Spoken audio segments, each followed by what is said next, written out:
Good day, Industrial Advisor listeners, and thank you for tuning in. If you have not subscribed, please do so by clicking subscribe wherever you podcast. Click the like button and hit the bell if you want notifications of when we put up new content. Leave us a comment about anything we discuss here today or general comments about the show. Now, let's get into it.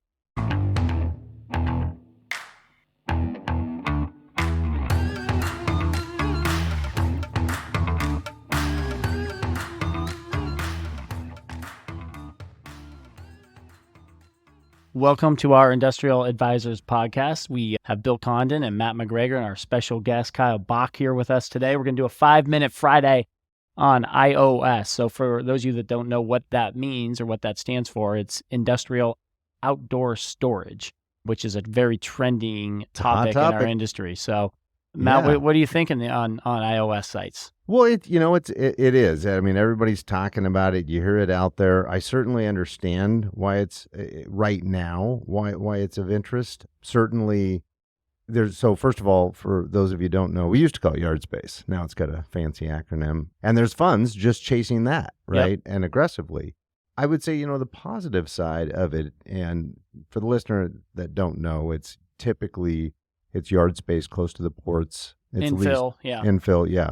It's, I think it's right now attractive because it is very easy. You don't have to build. You don't have to deal with construction financing. I mean, you're bringing in, 9 to 18 inches of crushed rock, or maybe you're paving, but you're not talking about huge expenses, right? And then between tenants, you're maybe doing nothing, right? Maybe filling a pothole or something, right? Fixing a fence. So I can understand the overall attraction to it, and people are chasing it. I do find it interesting, though, because I think there's a little bit more fluff and talk about it than actual action.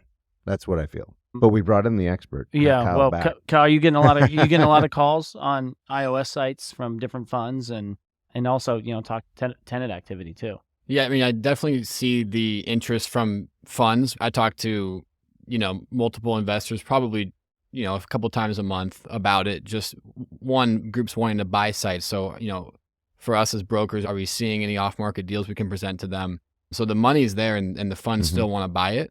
I talk to brokers a lot about it, especially, people that I'm close with in the industry that might have a listing are curious to see the activity that we're seeing in terms of iOS. I kind of agree with you, Matt. At least in our market, I feel like the demand's been overstated in the last year or so, especially for larger sites. I mean, you do see deals get done for sites in the 2-acre range and below, 1 to 2 to 3 acres.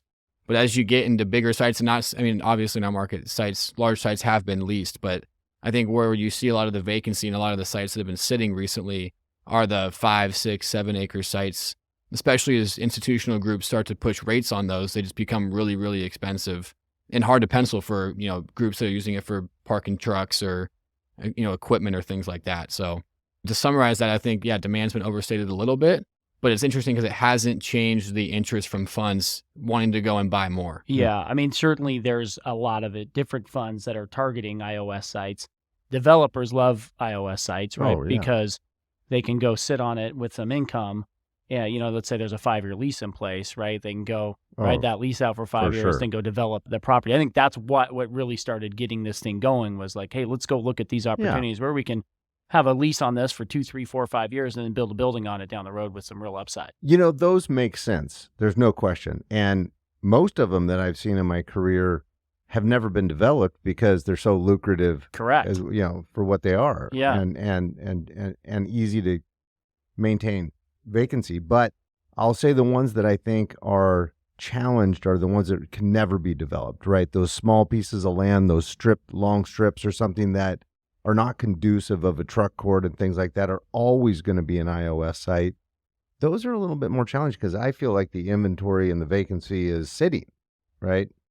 Yeah, there's certainly there's some of those sites that have been sitting for a while. Yeah. Some of them done well and leased up quick, but certainly there's certain ones that have sat. And so you just aren't going to have the depth of tenants like you do on a building on an iOS site. That's right. So talk a little bit about the ongoing costs. I mean, they're not what they are from a building standpoint, right? So there's not a lot of costs. I mean, you're talking at an extreme, you might go, concrete and you're going to fence it and you're going to light it. right? Yep. And maybe, do a temporary type, trailer, or you can build a little office on there. But that's it, right? So you're not talking a whole lot of funds. And once you do that, whatever it is, I mean, if you're doing crushed gravel or you're doing concrete, you're then just maintaining that, right? And so there's not a lot of ongoing costs, and you can get creative. You can break those yards up in a multi-tenant. I've even heard of some doing it just by the trailer, stall, $250 or whatever it is, and saying, hey, a 10 trailer stall minimum, right? And so you're talking about almost a flex park of, and that's hard to manage. Right. That's my spot. Yeah, that's right. But if you're having a problem with vacancy, I've heard of guys, turning to even that, to just doing micro tenants and small tenants and doing it like that. And so I think the ongoing costs that's why people are attracted to it, is there's ways to break it up. There's ways to keep income in. There's a lot of them are short-term, 1, 2, 3 year deals. Yeah. There's not, when you get the big yards that are, connected to a building and stuff, that's when you're seeing the long ones. But other than that, they're typically smaller tenants, month to month, maybe shorter term deals. And that is not attractive to some people. Right. Kyle, is that consistent with what you're seeing out there too on the iOS sites? Yeah. I mean, I think, the sites that are leasing and doing well are dream version, right? They're paved, they're fenced, and they're lit, and they have an office. Those are doing well, and they're getting good credit groups like United Rentals, for example. Yeah. But to your earlier point, Bill, those tenants, once they've secured locations, are fewer and farther between. That tenant depth is not there for iOS. Mm-hmm. Yeah. And so we're seeing a lot of the graveled sites now sit, Matt, to your point, sites that are, long and narrow, and maybe you have to weave through some residential roads to get there. Those are the sites that are really sitting. But if you're putting the money in, paving it, fencing it, lighting it, that's where it seems to be. That's where the activity seems to be, and they seem to be getting decent rates. So yeah. Well, thank you for listening to our topic, our 5-Minute Friday on iOS. We'll continue to track this as a team and provide updates. Thanks for joining, Kyle. Thank you.